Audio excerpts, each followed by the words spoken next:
видеоигры я играю примерно... Ну, начал играть год назад, потому что год назад у меня появился хороший компьютер. Потому что...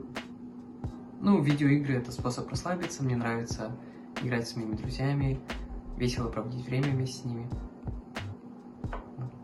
Ну, минусами видеоигр может стать то, что человек может неправильно распределять свое время, и видеоигры будут отнимать слишком много времени. Ну, от той же подготовки, например, к экзамену. И все-таки нужно правильно расставлять свои приоритеты и сейчас готовиться к экзамену. Я думаю, что детей можно знакомить с довольно раннего возраста с компьютерными играми, если они связаны с обучением, например, интерактивные игры для изучения английского языка или для изучения природы и тому подобное.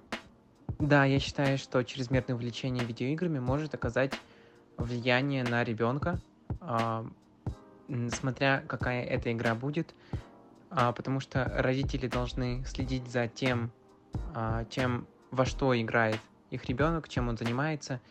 И, конечно, ребенок может играть в игры, которые 6+, если по возрасту ему подходит 12+, но никак не 18+, с элементами жестокости и убийствами и тому подобное. Я думаю, что если у человека появилась зависимость от видеоигр, то, конечно, они будут ему мешать.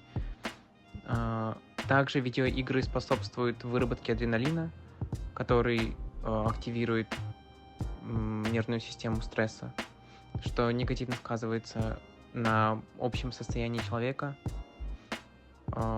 Также я думаю, что многие видеогеймеры склонны к сидячему образу жизни, что также может сказываться на формировании костей, если это связано с детьми, и искривление позвоночника также.